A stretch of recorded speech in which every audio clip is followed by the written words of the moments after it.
left, right. What is going on? This is the first episode in a series about America being broken and how we might fix it. Today we're talking about immigration and border security. Listen on, let me know what you think, share your opinions in the comments, and I'll see you on the other end. This is SipTalk. Grab a drink and enjoy. Where's this going?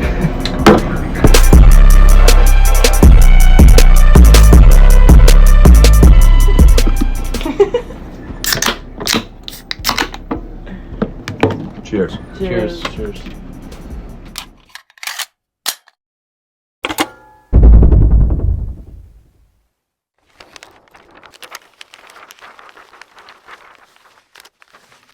All right, that long pour concludes our intro music. My name is Justin DiGiulio. This is Sip Talk, episode 201.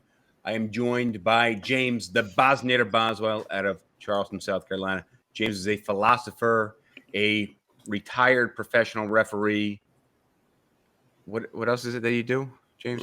Former bartender and part-time accountant. And most exciting of all, accountant. Tonight we are joined by special guest Larry Holter out of Brooklyn. Yeah, you're in Brooklyn, Larry. Yeah, I'm in Brooklyn. Larry is a business owner. He's a real estate agent in New York City. He's got over a decade in the business. Also, real estate brokerage owner in Texas. Larry brings a unique perspective Texas as a Texan to the podcast tonight. Tonight we're talking about how to fix the United States, what's wrong with the United States. And tonight we're going to get Part started. one in a multi-part series. Provided we feel like continuing to talk about it. But tonight we're talking about immigration.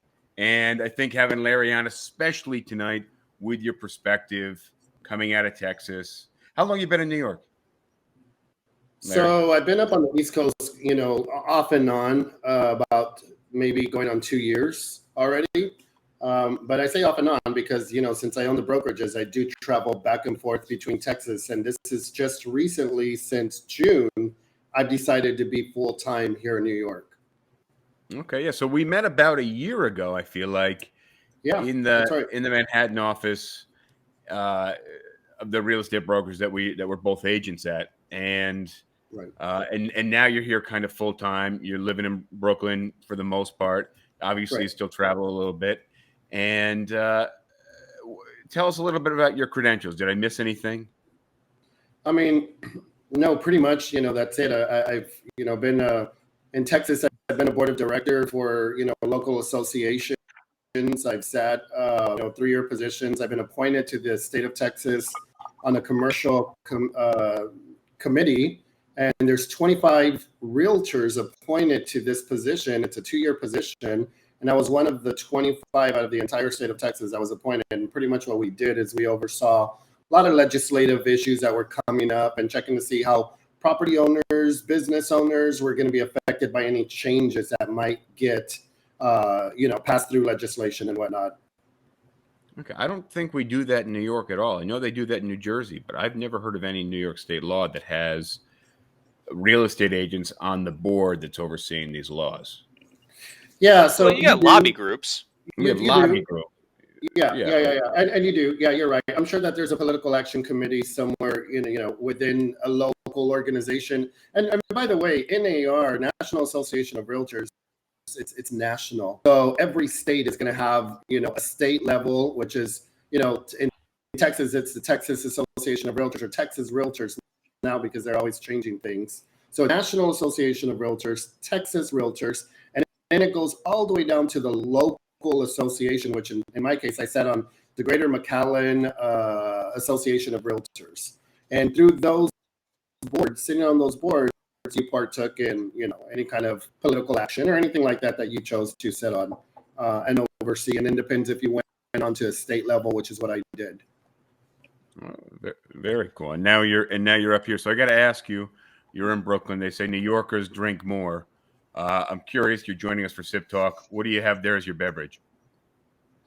Okay, so I don't know if New Yorkers drink more than Texans because that's a whole other topic. But tonight I've actually got some vodka and some cranberry ginger ale. Cranberry ginger ale and Yeah, vodka. I got to yeah. ask you, what's your choice vodka? I like Tito's. I mean, who doesn't? It's Texas, right? And I'm sure that everybody around the United States likes Tito's, right? So I get wrong with that, All right, terrific. James, what do you have to drink down there in sunny South Carolina? Bush Ice. We're back Right. on a budget. Spent a Uh, lot of money in San Diego. Spent a lot of money on a couple other things recently. So we are back to bargain basement beer. all right, great. I got a nice glass of Dewar's, and we're going to get started. So we're talking about immigration, and when we talk about immigration, we're generally implying border control. Agreed? Not necessarily. Well, the That's just a conversation part of around it. the conversation around immigration, I feel like, is border control. Now, if I you feel like mentioned, one political party focuses on border patrol more. and that's where I was kind of going with it. If you mentioned immigration 10 years ago, pre-Trump, border control wouldn't have been the focus of that conversation. Well, And we're almost getting away from it with kind of Ukrainians and we have people seeking asylum from other places. And we've always had that. But during the Trump era, it was Mexican US border. well, do you And know why that is? It's a be, really dumb reason, actually. So when Trump was on the campaign trail in 2016, um, do you know why he said "build the wall" so often? I'm curious your I'm perspective on curious. this. This is not my perspective. This is reported news. All right. Is his campaign advisors knew his capacity to ramble and go off topic, and so in his rallies and debate prep and everything else, one thing that they hammered into him was like, hey, this whole build the wall thing plays well with your base. So like whenever you feel like you're starting to lose focus on whatever you're saying, just find a way to get back to saying build the wall. So it was something that they trained into him to keep him on point or on topic whenever he was giving speeches. And that's why he said it so frequently, is because he's just like, oh, let's stay on topic. What do I say? Oh yeah, build the wall. All right, so I want to dig into the wall, and Larry, you were in Texas, so we're in New York. We're like nowhere in any proximity. Well, I am. James in South Carolina. We're both equally as far from any potential wall, effectively. Yeah. And we talk about the wall mostly. We're talking about the Texas-Mexico border. Obviously, there's other states that border the area, but when you have the hardcore red states that are pro-wall, from my New York perspective, I obviously think Texas. I'm curious your thoughts on the wall, being a Texan. Okay, so it's so funny because I grew up on the border. I grew up in the Rio Grande Valley, which, if you know anything about, if it's ever had any mention, Elon Musk has done sex in Brownsville, Texas, in Boca Chica. Okay, so you know where Boca Chica is, correct? You know where? I'm sorry. You know where Elon built SpaceX. I mean, I'm sure you've heard of it, right? Texas, way down, far down south. Okay, so I've seen the border wall, and I taught my daughter to drive along the edge of the border wall. That's how that's how crazy it is. The border wall, it's gone up in patches, and I say patches because there are some portions already up, and yet you can drive maybe about 5 miles and come just to empty fields, no wall, no nothing. So it's not a completely built concept. And the other thing about this border wall is it's so simple to climb and so simple to go over. However, I wish I would have known that we would have had this topic. I could have thrown some photos in here with some videos of my daughter literally driving past this border wall. So what it is you've got these iron beams that go straight up parallel like this, right? And of course, you've got the footings and whatnot, but there's space between these beams. I mean, you can easily pass a toddler through it. You could easily pass a small teenager, whatever. So, granted, I haven't gone up to touch it and to look at it. I'm not really interested in it, but I'm real familiar with it. I also know that it affected a lot of property owners there. Now, is it functional? Is it really doing what it's meant to do? Absolutely not. No, it's not. So it's what do you mean meant to do? It's meant to keep people out, or it's meant to be intimidating, or it's meant to The send idea a of signal this to the U.S. was meant to keep out. Meant to. Yeah. So it was keep, foreign nationals out. So, and that's not what it's doing. I mean, if anything, it's just this real eyesore that kind of goes up into the sky. It's built on private land from property owners, and it's. Let me I ask don't you. understand the purpose of it, and it's Let me not ask you this: functional. Are there along the border? You say eyesore. I think of like when I'm driving down the highway in New Jersey, or even through New York, and you have those big barrier walls that kind of protect the residential neighbors from the sound. Do you have residential areas that are that close to the wall, that close to the border No, in Texas? No. Or is it Not kind really. of barren No. wasteland like I imagine it? Well, it's more Even the farmland, areas that are not urban that are necessarily on the barren border. wasteland. Yeah, it's a lot of farmland. It's a lot of farmers, a lot of ranchers, that kind of thing. It's not necessarily barren, but yeah, I mean, to some degree, it's ranch land, and farmers. You do have crops, cornfields, cotton fields, all the way up to the wall. Now, do these people But actively realize, border? Justin and James, the wall is right on the border. The wall is built miles, a half a mile, whatever, away from the actual border. It's not I didn't know that right at on the all. water edge of the Rio Grande River. Yeah, I didn't know that at all. I assume that it was actually right along the border. That would have made the most sense to me. In some places, it is. Yeah. Here, let Yeah, me Larry, you let don't me have another let me check you don't have this another out. microphone or something? Maybe you have headphones, Apple AirPods or something like that that might help with the audio. James, I see that you must be searching the I'm looking at majority. a map. I'm looking at a map of the border. Larry, we can't hear you, by the way.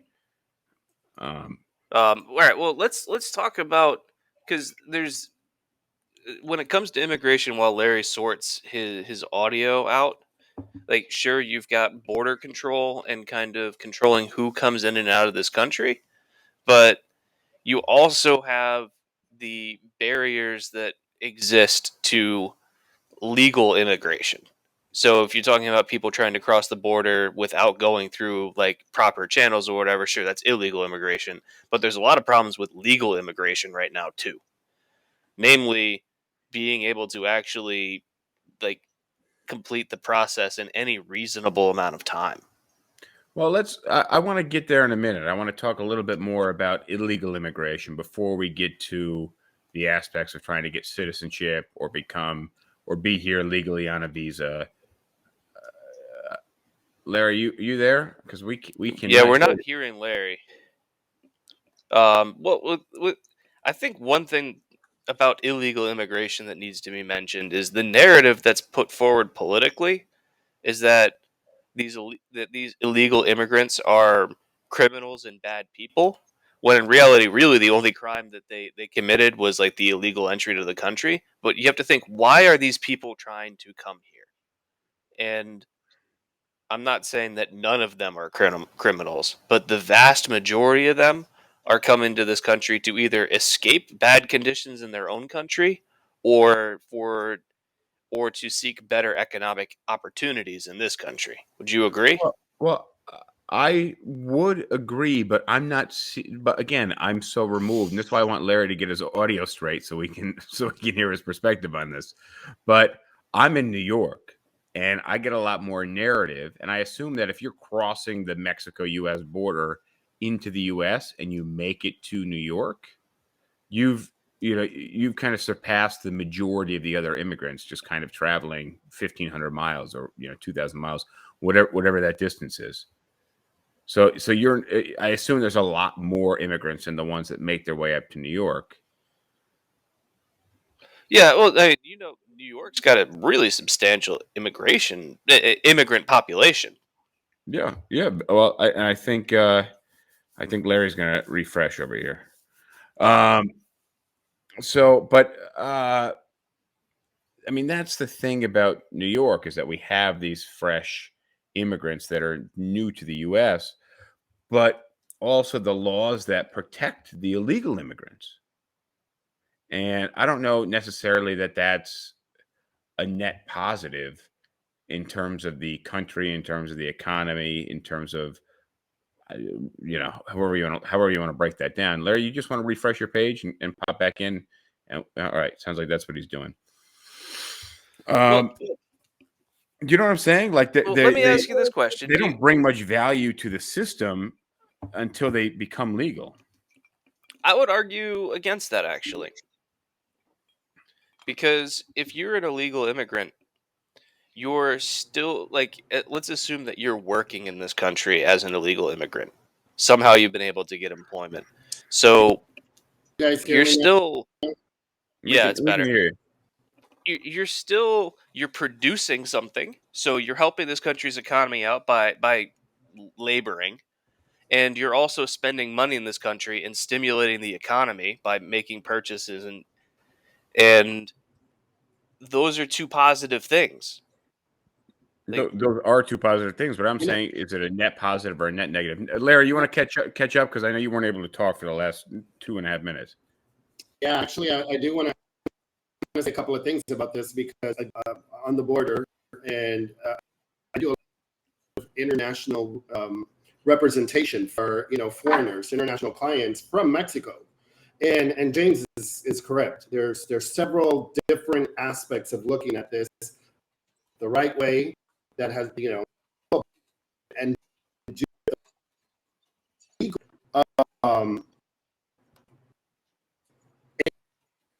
then there are people that do and end up dropping out of their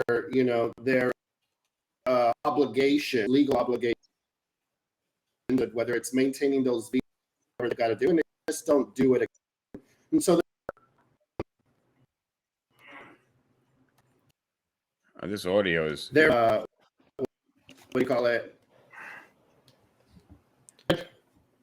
I think it's bad internet. So let's hit this comment really quick. I don't know, but can you guys more or less make out what I'm saying? Okay, so let me go on what I'm saying, and hopefully you guys can pick this up. And let me explain why I'm saying what I'm saying. Representing the clients that I represent, they're working on their EB-4s, EB-4s. They're bringing in some boat money to be able to get those visas, to be able to get that residency in the United States. Now they're able to bring in X amount of family members to come in along. It's technically supposed to be work. You get a visa, but when you get that visa, you're able to bring in, your daughters, your father, your mother, whatever it is. Cousins slip in the line, uncles and aunts slip in there as well. Also, what happens is some of these, they get the EB-1s because they're going to come and they're going to work for the individual that has that EB-5. So now I'm going to get an EB-1 that allows me to work in the United States. Okay, visa. They knew that visa. They signed on that, and they stay in the United States. Never go to one. They're landlocked, if you will. They're locked in the United States because they know that if they go back to Mexico, they're never going to be allowed back in the United States because they were supposed to follow protocol to get that done. Right? Which they violated. Yeah. 2, I have seen a lot of women from Mexico on the border send their children across the border every day to the American school system. They come right into the United States. They stick around and have babies, which is the DECA program. They have the babies, which are United States citizens, and then they go back to Mexico with the baby. So now that right to every program available to them. Healthcare, schools, you name it, because they're U.S. citizens. So, well, let's be the other real. Our thing healthcare is, system is not really like, much of a benefit. it better really than isn't, but Medicaid is really great. When you don't have, we don't have the budget to pay for your own, like, let's say I've got insurance, Blue Cross Blue Shield. But if the government is giving me Medicaid or Medicare, and in this case, it's Medicaid because pregnant women are able to get Medicaid in the state of Texas. It's okay, I got it. They're able to get Medicaid in the state of Texas, okay? So this base what? System. They can come to the time they want. The United States government is paying for these visits. So anyways, I've actually spoken to women, and there's one individual that I knew that was related to one of my clients, and I said, hey, her name is Beba. Hey, Beba, you've been here, for a while. Out of curiosity, I had no idea why she was even here. I just knew she was a pregnant woman. I was like, you've been here for a while. Are you going to be moving to the U.S.? And she's like, oh, no, I'm just waiting for my baby to be born, and then I'm going right back to Mexico. And I was like, oh, why is that? And she's like, oh, because they get all the benefits. They're U.S. citizens. They're, and they get the Medicaid, they get all these things.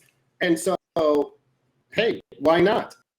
They go back into Mexico, and then whenever they come into the U.S., go to the doctors, they go, they can do their shopping, they can do all these things, and then go right back into Mexico. So that's where the system is a little flawed.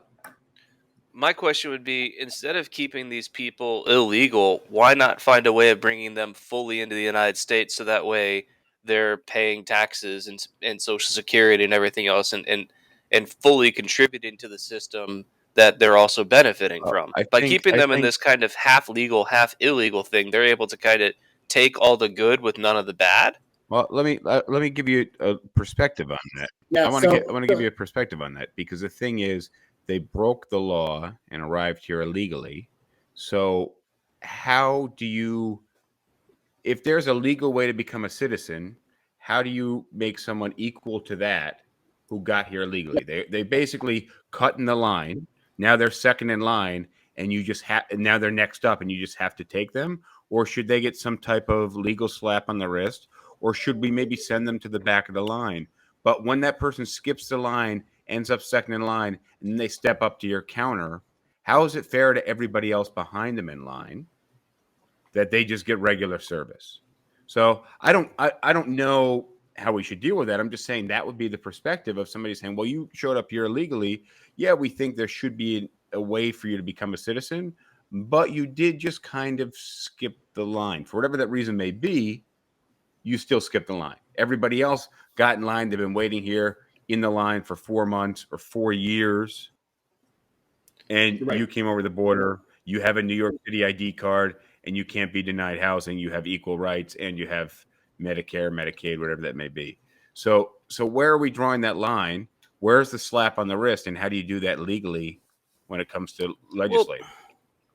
Well, really quick, what I'm hearing is we've got a shitty system, and some people are finding loopholes, and like, instead of saying, like, let's look at, like, instead of saying this system's bad but we should make everybody subject to it and close the loopholes, why not make a better system where loopholes aren't necessary?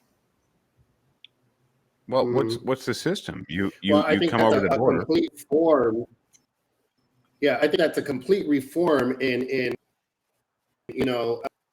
an international anything. But hold on, I think that somebody questioned here, and they said they're paying more taxes. We pay more taxes than we do.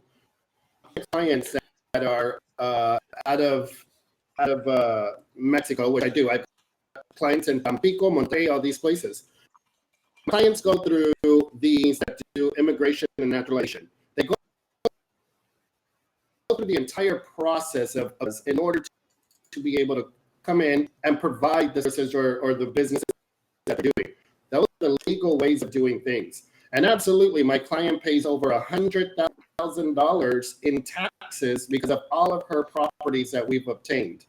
easily over $100,000, in the state of Texas. And by the way, this is a very small town, but that's a lot of money for this small town.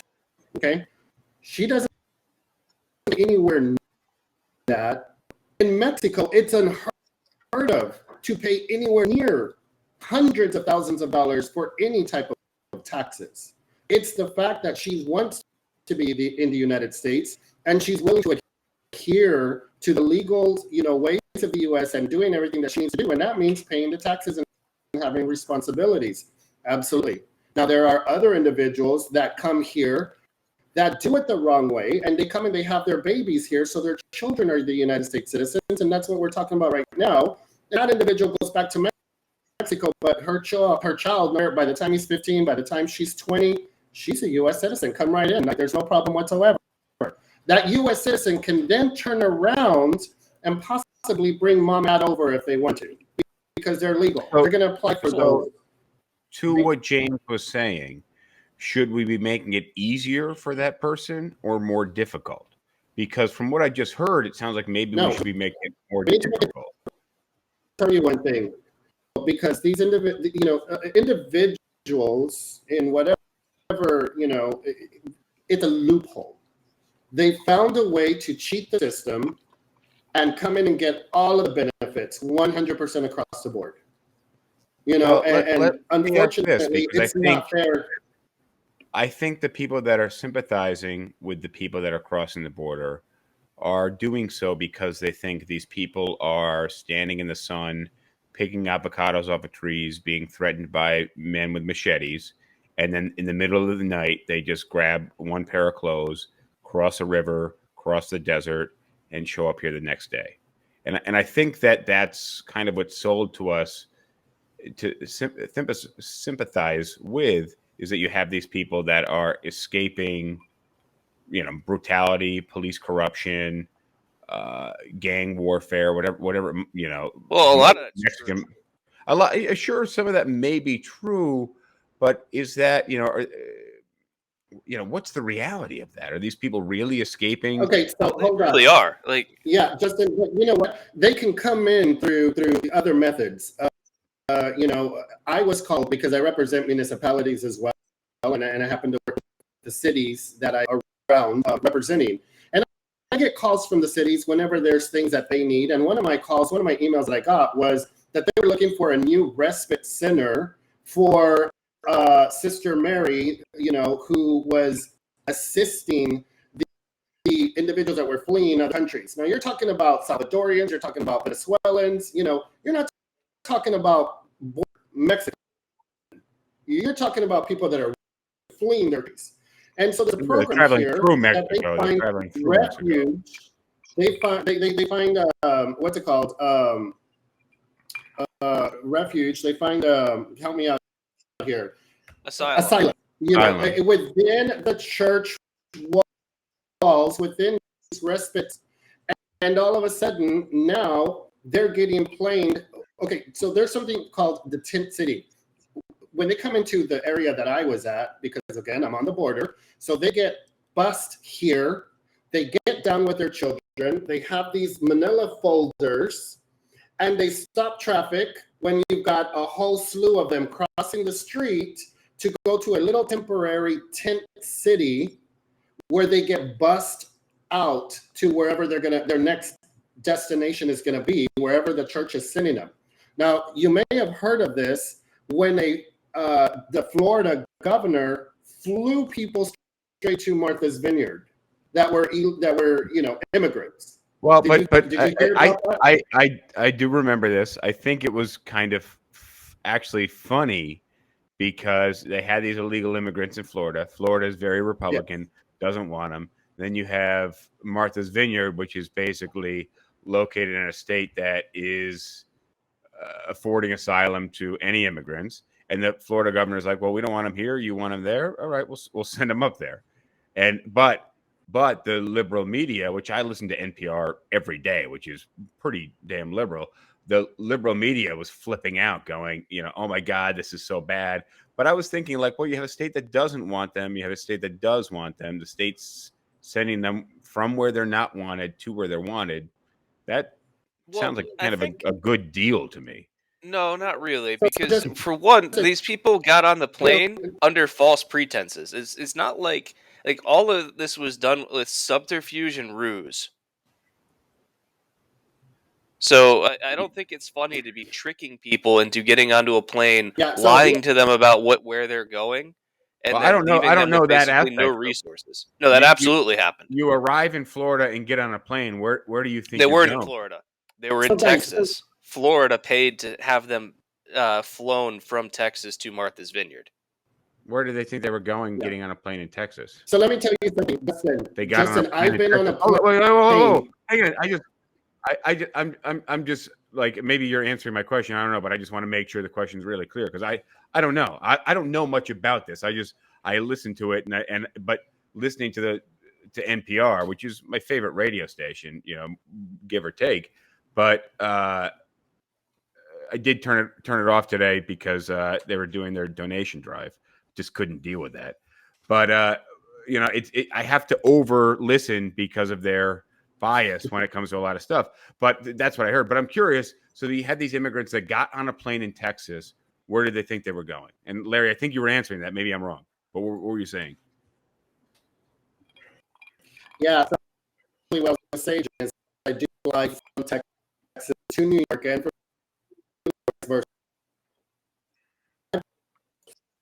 I'm using out of the Rio Grande Valley, out of the airport, and you see these individuals look of lost. They have no idea what they're doing. They've never been on planes before, Justin. So they need people to help them. And I speak Spanish. So because I've got clients, I've learned and I'm very fluent in Spanish. So I've actually helped individuals before understand what the process is going to be that they're through because they're so lost. Some town in some state, but they don't even know how they're going. They're just told, get on this plane. That's it. Once they're there, they have no idea. They've never flown there. They're just freaking out, and so not always do they know what the process is or where they're going to end up. And It's not like they get to get behind a computer and research the city they're going. They're told you're going to, New York. And they're like, okay, well, they don't know anything about New York. They don't know anything about the state or the city that they're going to. This is all foreign to them. Yeah. So, but were they upset? Do we know if they were upset? They're scared. They're not upset. They're scared, and they don't understand. They try to look for help. I mean, yeah, I get that, but they were the scared. individuals that moved to Martha's Vineyard were not upset. They thought they were in paradise. I mean, that's what I would think. So, is this a bad thing, though? Yes, it is. It could be a bad it's thing. cynical. The reception that they're going to get, and can you guarantee that these are going to be safe wherever they're going to end up? Well, let me ask you a question. If there was if there's warfare in the U.S. and I got in a boat and went over to France, and then they're like, "Hey, welcome to France. We're going to put you on a plane," and then I went to like Germany or something, and the German people were like, "Hey, we're happy to see you. Here's a job and a house and an apartment." Would I be upset? But that's not exactly what happened. Yeah, no, I mean, I feel like I'm missing a perspective. In a perfect. Well, they were promised things. I don't work for the rest of. Well, here's the problem: is in order to get these Venezuelans on this plane to Martha's Vineyard, they lied to them about the programs that were going to be available to them. They said that there was going to be all these different types of assistance, which didn't exist. And also, instead of flying these immigrants to a place where they might actually be able to get some help, like Boston, where there might be a consulate and there might be an immigration office and a kind of density of resources to allow these people to have any chance, they were flown to a relatively unpopulated vacation island in Massachusetts where virtually no resources exist because the island is built for people on vacation. So if you want to say that even if we try to make the argument that like Florida's stunt was trying to benefit these people, then you fail that argument because they were not flown to a place that had any prayer of being able to offer these people meaningful or substantive relief. What this was a political stunt to try and say, all you liberals that are talking about positive immigration policy changes, well, let's see what happens when you have immigrants show up on your doorstep and you're not prepared for it. It was So a see, I got you okay, kind of okay, ploy. I'll And buy that, but at the expense of these people. But I don't necessarily feel like that they were that negatively impacted. they weren't negatively impacted because of the kindness of But the they were, people on Martha's Vineyard. fine. But they were used for a stunt, and I don't Right. think that it was that much to their detriment. So No, but I don't see the it fact that they being. were used for a stunt is the problem. Just But they because nothing benefited. no, just because nothing bad happened to you doesn't mean that it was right to use you as a pawn in somebody else's political stunt. Well, but they still. It If sounds you like they didn't consent benefited. to being part of it because they didn't know what they were getting into. They didn't know what was happening. They were lied to.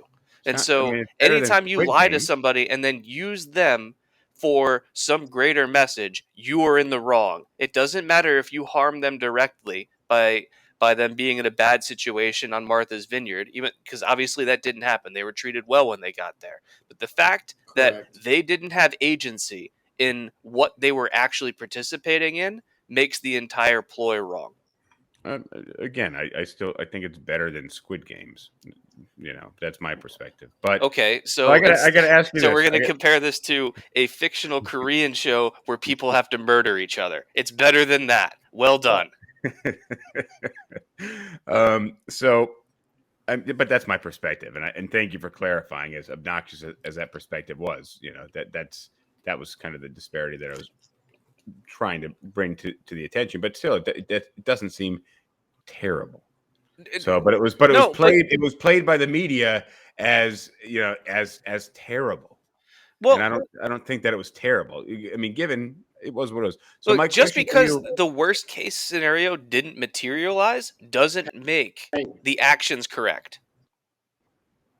So I got to ask you guys this. yeah, yeah. Hey, listen, The I, I represented the other client, by the way, that owned the resident where these individuals were from that were being moved out. So even though you're going to a place that you believe is going to be a safe haven, it's going to be your sanctuary, it's going to be, in your best benefit, it was an overcrowded, a building where they were at. It was an old manor. It was an old nursing home, and my client owned it. And so the sister came and asked if they could, house the individuals coming in. Said yes. You had people from the neighborhoods constantly complaining it was overcrowded, the bathrooms were insufficient, blah blah blah. There was sewage outside the building, and the list goes on. And then they leave their clothes behind, and they leave bags, and they leave trash, and they leave all these things. So it becomes a problem for people living in that area. So even though they're in a place where they're supposed, it's not necessarily safe. No matter what the situation is, or where you're going, or where you end up, you just don't ever know the outcome. Now, am I against immigration? You know what? When it's done legally, absolutely not. I believe that this nation, and as a matter of fact, we know this nation was founded on pure immigration. Everybody, the beginning, our 13 colonies, everybody was an immigrant coming in.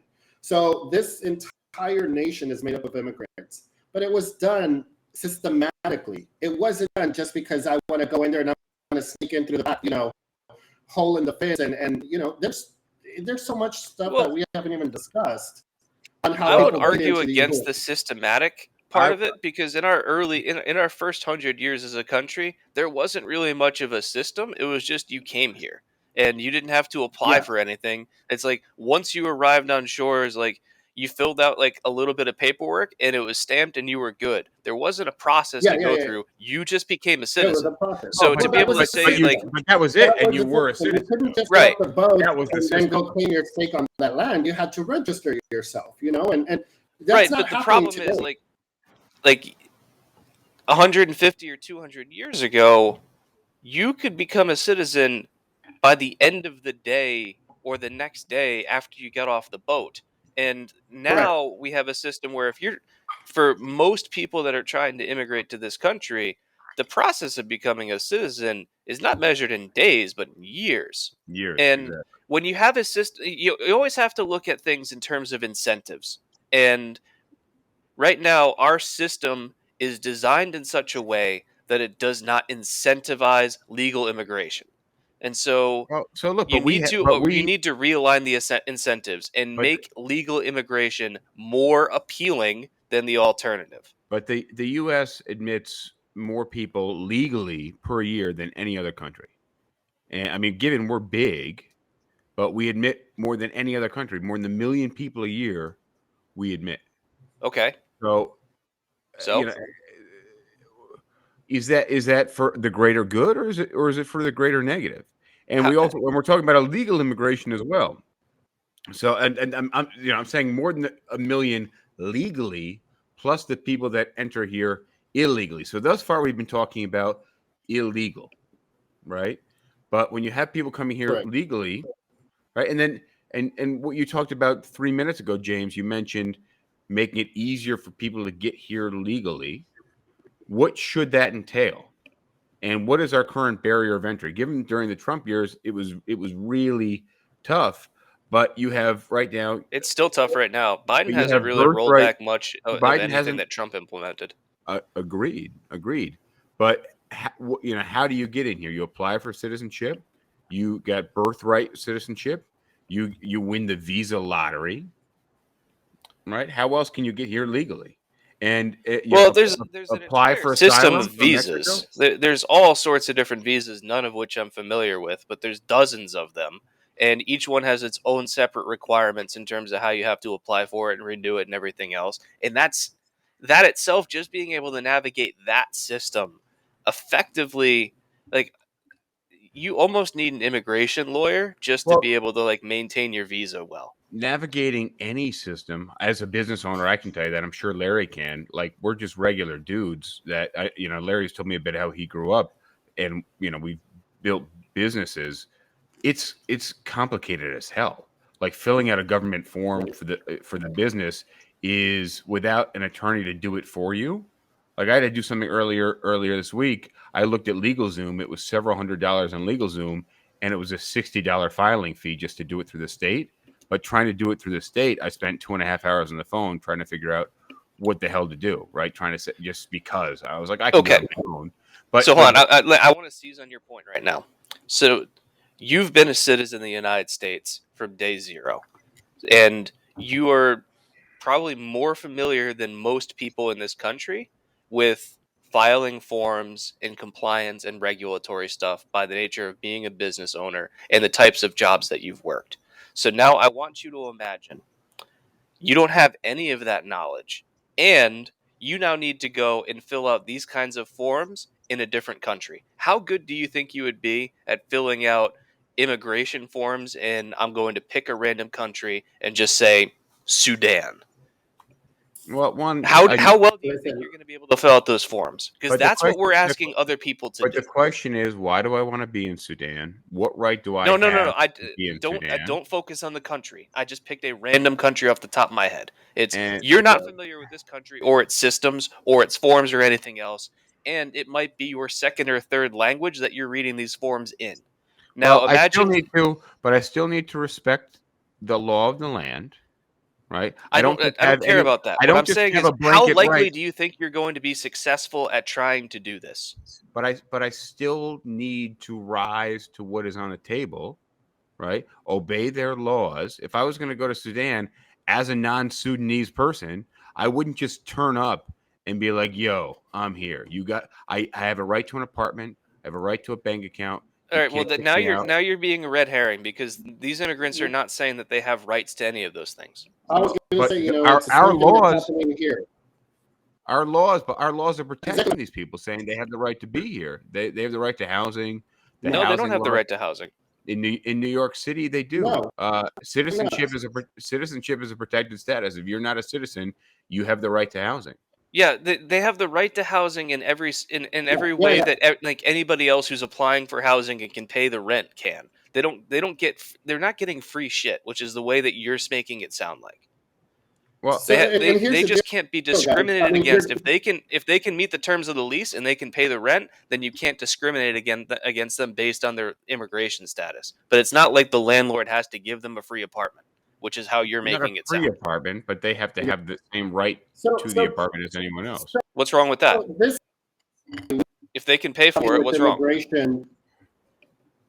I want to hear what Larry This is says. But I'm happy to answer that question. this is why we have an issue with immigration.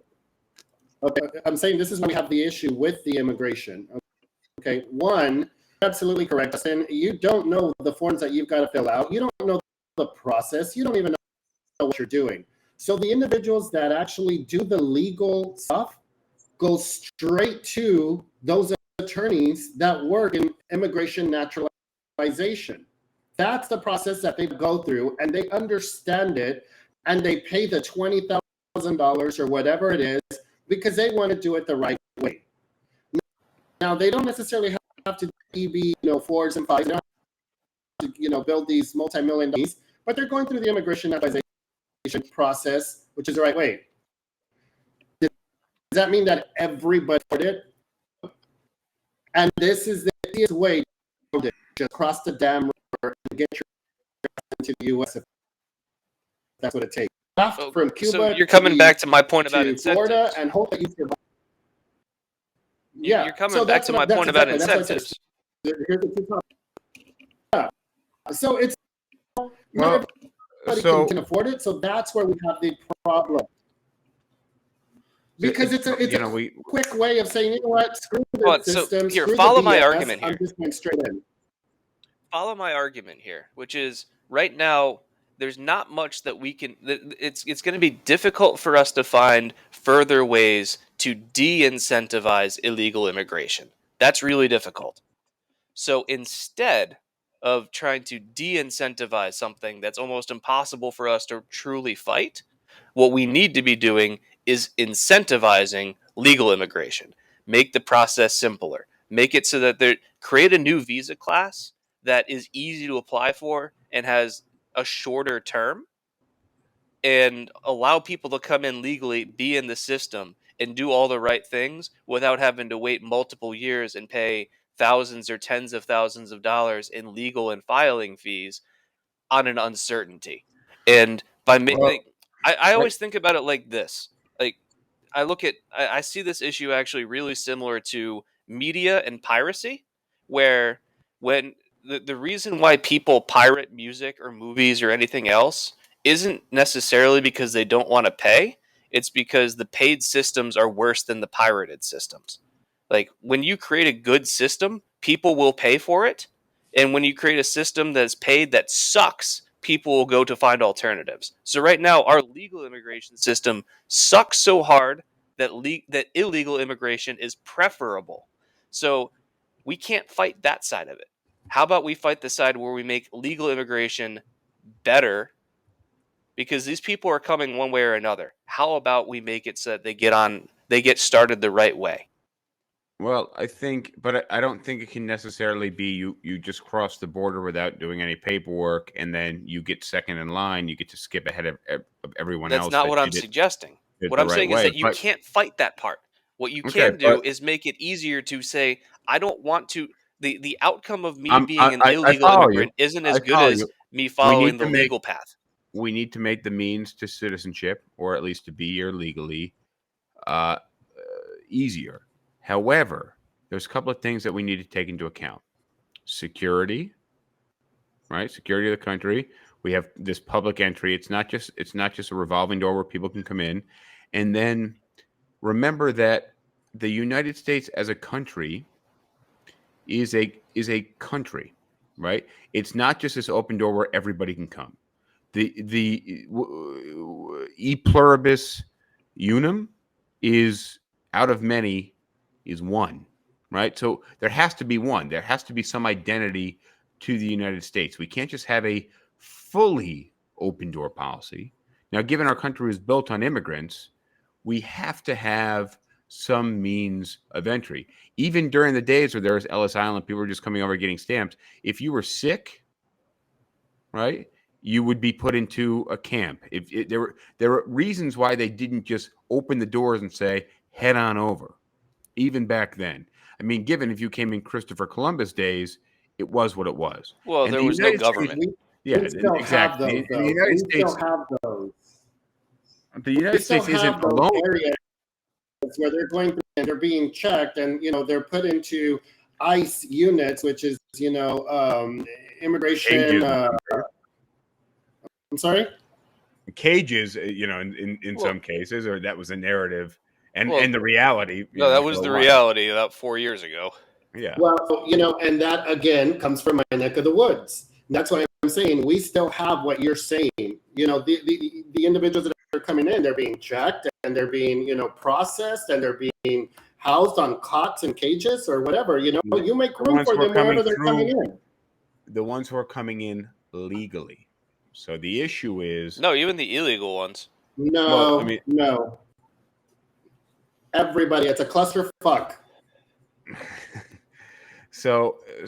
but that the clusterfuck is how do we decipher that clusterfuck? How do we make it easier to become a citizen? And then what barriers do we create to become a citizen?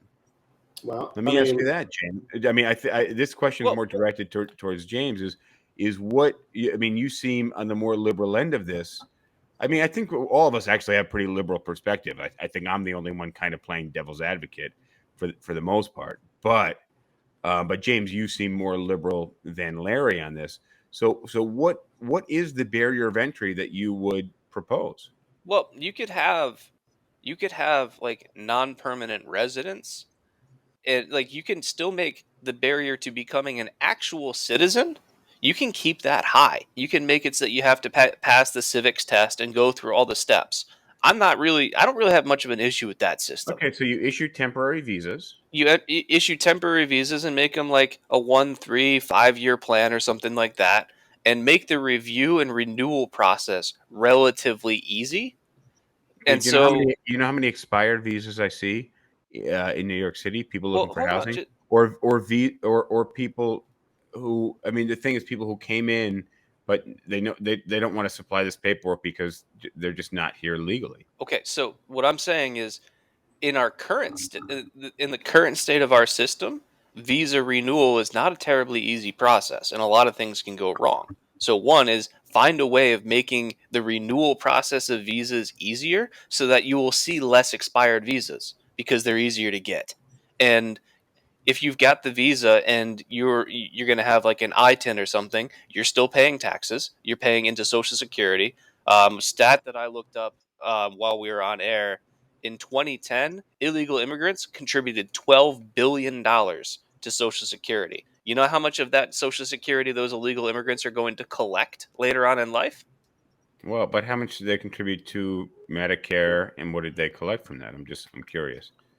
Well, I mean, lesser. if Lesser they had contributed, but children some, that were I born as imagine. citizens, then those children as citizens would count towards like draining on the system, so to speak. And I don't have those stats, but those children that are citizens are also eventually going to grow up and work and pay taxes and everything. So you have to look at the money that our systems are putting towards the children that are citizens is more of an investment in a future citizen of our country being successful and eventually contributing, not as a drain on the system right now. I got a question for Larry. What are we missing from your perspective? What's up? What are we missing from your perspective? Well, listen, I mean, I understand when Trump was running for president, it was all about build the wall, build the wall. We're sending these messages out, that were mortified when Trump was president. Trump has been elected, Trump, and they would ask me, what is the perspective on, on the president? And I said, well, what is your concern?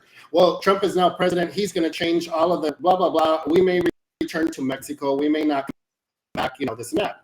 Then you had Kamala Harris that was running vice president say, we would never turn children away. We will always, blah, blah, blah, and no with the wall and blah, blah, blah. After she got elected and after, the new POTUS came in and she came into office, but her resounding comment is, do not come to the United States. We will turn you away. So we're sending all these mixed signals all over the world where we're saying, you know what, right now it's this, it's a hard ass, presidency. But we've got this chick over here who's like, hey, you know what, we would never do this. It's okay, it'll be fine. And then she becomes president, all of a sudden it's like, oh, you know what, no, fuck you, go back. So everything is confusing. And if the people in the United States are just as confused, imagine all the nationals or illegal individuals that have no idea. So your question, I'm sorry, I wanted to put that out there. Let's go to your question. What was that? What are we missing? Because neither of us have lived on the border. What are we missing in our take? Can I just share the Kamala Harris comment on the border? Would that be all right? Sure. Yeah, go for it. All right. I'm just hopefully YouTube doesn't play the commercial here. I'm really kind of hoping, but you know how YouTube is. All right, hold up. I also think Kamala Harris is a pretty bad messenger for pretty much any policy. So all right, here we go. Anytime that you're in a position like that, your voice is going to be heard. Well, yeah, I mean, she's vice president. All right, just listen to the audio. I just need just chill for a second. Just quickly put a button. Okay. Do you have any plans to visit the border? At some point, we are going to the border. We've been to the border. So this whole thing about the border, we've been to the border. We've been to the border. You haven't been to the border. And I haven't been to Europe. And I don't understand the point that you're making. I'm not discounting. She's the border czar. Because even I know Republicans have certainly come at you on this, but Democratic Congressman Cuellar has a border district has said to you and the president, come. You need to see this. Listen, I care about what's happening at the border. I'm in Guatemala because my focus is dealing with the root causes of migration. But the issue was the border, though, and she's the border czar, and they said, "Have you been to the border?" And she said, "We've been to the border," and then he repeated, "Have you been to the border?" And she said, "I haven't been to Europe." Here's the thing. One, if this you is were the to vice ask president of the United States, though. Yeah, but she's such a poor messenger for this. She's a poor messenger, but she's the messenger. No, she's not. She is the messenger. She's the border czar. She's being assigned this position to speak on behalf of this issue with the border and these children, because that was the main purpose, was her with the children. And so she became the spokesperson for this bordered wall. We're talking from the perspective of the United States, what we should be doing in the U.S. And you have the vice president, who's the border czar. Have you been to the border? Well, I haven't been to Europe, is what she said. She said, I haven't been to the border, but I also haven't been to Europe. So I think what she's really trying to say is, like, I haven't had a chance to do a lot of the things that I need to do yet. It's too early in my term for you to be holding me to this. Well, it was 18 months. Nice. Again, let me tell you, if you're going to run for a position, get your ass to the border so you know what you're talking about. It's a flight. She could get there and back in a day. I mean, come on, So yeah, but I think she does make one good point, which is, like, we also need to look at the root causes of the immigration. And I'll give you that. She said she's been to Guatemala because that's where a lot of people are coming from. So I'll give you that. But come on, man, like. Well, even as someone who's unabashedly pro-immigration and everything, like, I will say she would not be the person that I would pick to speak on my behalf on this issue. Yeah. We haven't talked about a lot of stuff that we could go on with this. Yeah, but we haven't talked about the northern border. Oh yeah, we got to keep those Canadians out. Well, I mean, we're putting a wall to the south. We haven't even talked about putting a wall to the north. Well, we haven't also talked about how racism plays into this one. I think that the North is trying to get the Americans out. Are you? We might actually pay for that border. Yeah, we're gonna drop Instagram in about 70 seconds. But I do want to. I'm curious if you guys are cool to talk for a few more minutes. I got about 10 about racism and immigration. Larry, are you open to having that conversation? I don't know where James is going with this, Yeah, but I just assume that absolutely. the people coming from Mexico are brown and Hispanic, and the people coming from the north, which there aren't, are white and speak English. So they speak That's the French also, but basic argument that I'm going to make, and I would say that you can look at like when Trump said something about we have all these people coming from shithole countries that want to come in here. Like, why don't we have more people from like Norway? And it, it's not hard to see the racist implications there. all right, we're dropping Instagram. Sorry, Instagram people. Like, Catch because us on YouTube, Facebook. Norway is a country 99% white versus Hmm. any of these shithole countries that Trump was referring to are going to be predominantly black or brown.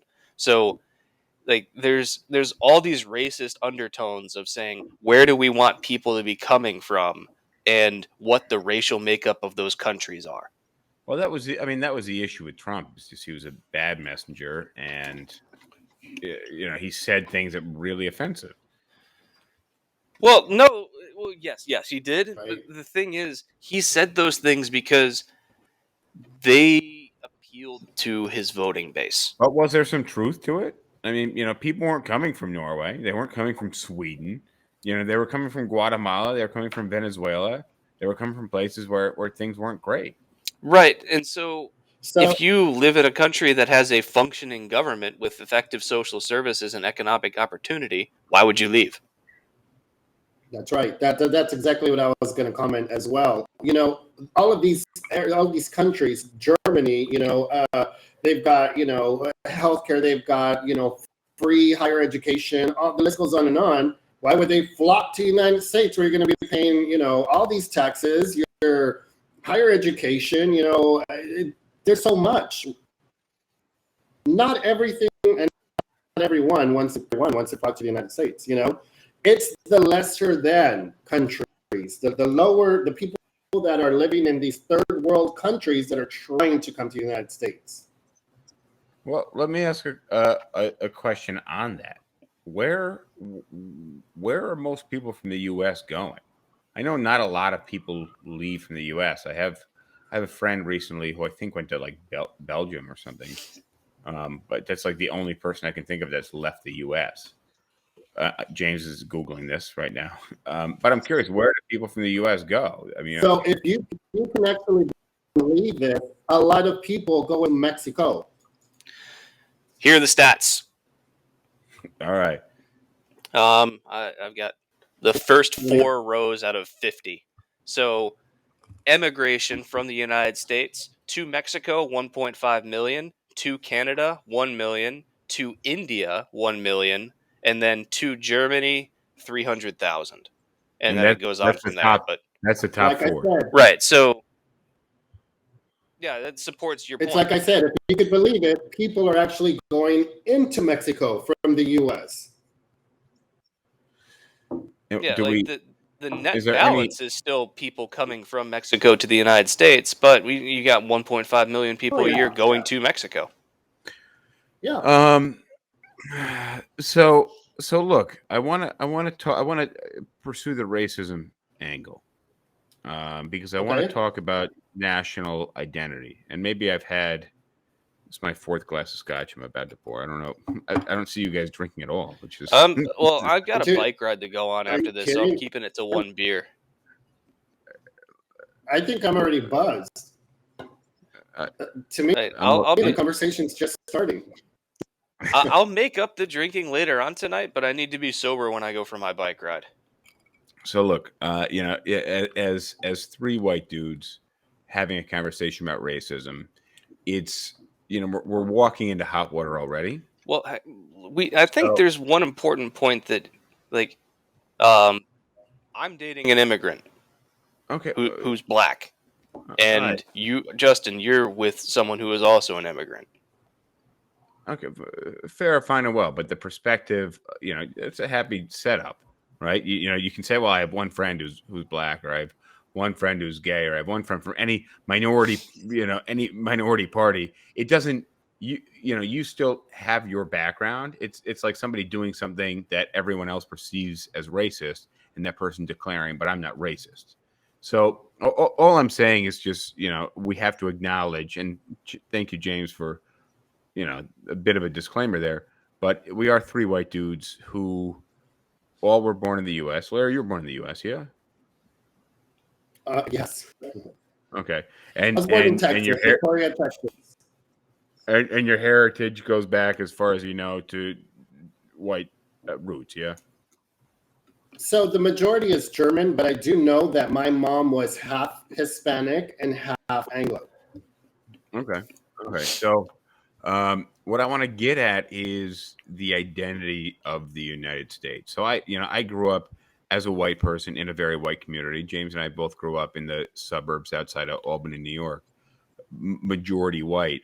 But through my parents, who their parents were immigrants, I'm Swedish, I'm French Canadian, I'm Dutch, I'm Italian, I'm Irish. And, growing up, we used to practice a lot of their traditions and cultures, specifically Sweden, Irish, Italian.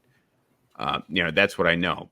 But so I'm going to take color out of the equation, but I'll introduce language, history, heritage, culture, this tradition. The United States, like I said earlier, e pluribus unum.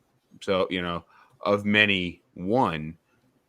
What is the identity of the United States outside of there is no identity? Because that's kind of an easy BS answer. But it's the right answer. But That is the correct answer. It's but that we don't have like a strict national identity, and that's one of our strengths. But how many other countries have been invaded and taken over by Spain or Italy or England over the last 1,400 years, right? That still have some national identity that's separate from, you look at hate. They had to reclaim it after they broke free of their imperialism. Fine. Look at half of the United States that was owned by France or Spain or Russia. Russia owned part of the United States. So yeah, we bought it. Yeah, fair enough. We bought it, but the inhabitants were Russian until then, or French until then. Given the vast majority of those areas was either unpopulated or populated by native people. So, but we have to claim some version of an identity, or at least acknowledge that the rest of the world looks at us with a certain perspective, right? You might have an opinion of yourself, but that shit doesn't matter in the eyes of somebody else. Your opinion of who you are doesn't matter if 10 out of 10 of your friends think that you're this person or that person, right? Your friends have an opinion of who you are. So what is the United States on an international personality, and what is the identity of the United States?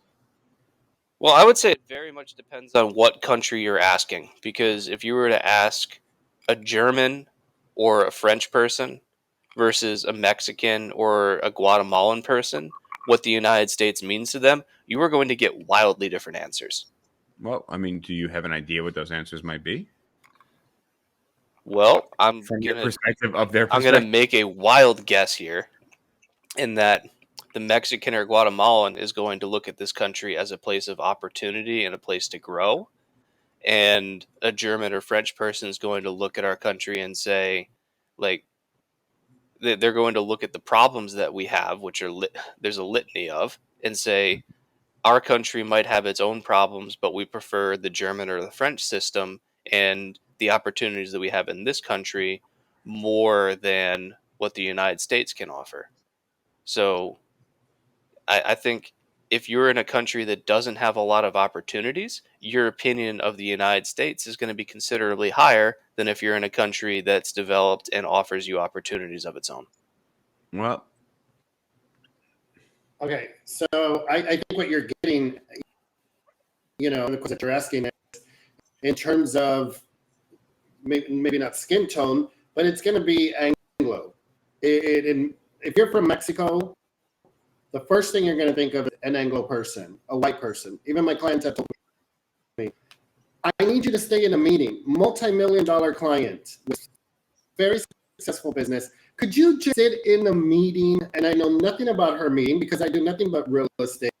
She does logistics, imports, and the manufacturing of, the I gotta interrupt. jewelry. I gotta interrupt you. I know where you're going with this. She wants you to sit in the meeting because you're white. That's exactly correct. I knew exactly where it was going. Mexicans of people. Say that again because you were breaking up. How did you figure that out? I just know people, and I've been in that situation as a white dude amongst people who are non-white. Yeah, that's the one, and because Mexicans love the idea that there's a gringo in the. So I'll tell you off the bat, that's going to be from Mexico. In country, I have no damn idea. But that is the national identity of the U.S. Although I don't necessarily agree the national identity of the U.S. is white. No, it is. But no, I mean, I just think about the hip hop scene, which the United States is known for. That's not the United States, though. When people think of an American, they think of a white person. Well, they think of somebody wearing some Skechers who's obese or morbidly obese, right? And they're at a shopping mall. Like what is that perspective? But you don't think there's more depth to it? When I think of a German person, I think of a white person. When I think of the United States identity, I don't necessarily think white. I mean, that's my perspective. Most people do. Right. Yeah, but is it right to have a national identity in the United States? Because every other country seems to have one. Not every other country, and I also don't think that it's. I don't think that that's really a worthwhile goal. Like, why do we care? Why not just? Yeah, I'll tell you why we care. I'll tell you why we care. Because in order to relate to each other, we have to have something shared. Bacon. And not if you're Muslim. So it's not bacon. So but the question hamburger. is how can we not if you're what's the one that starts with the H from India? Hindu. You don't eat cow. So well, you're not going to be able to come up with anything because anything that I come up with, there's going to be some group that rejects it. But how do we relate to each other on a national level where we have shared culture? And I think that's important. I think it's important that we do have something shared. You can't say my neighbor across the street is a stranger. Fuck them. Because whether you say fuck them or not, it's implied because it's other. James, you and I have talked about the danger of other, right? Mm-hmm. Looking at people as a group together, right? It's me against my brother. It's my brother and I against our cousins. It's me, my brother, and my cousins against the rest of the country. It's our country against the next country, right? So you're finding some way to relate to the person next to you. We need to have an element of shared something between our neighbors. And what is that as a country? You exist on U.S. land, whether it's Puerto Rico, Alaska, Hawaii, New York, Texas. What do we share together that we can relate with each other that we can go to war against the other? Well, let's not go to war, and also defend from war American against who's the other. traveled abroad and ran into another American in like a bar or a restaurant or whatever, you're going to be able to find something in common with them, but it's going to vary based on individual experience. I miss Larry. You got to repeat yourself. We missed the last sentence and a half you said. Yeah. I'm sorry. It says that I'm in some. Can you guys hear me? Not well.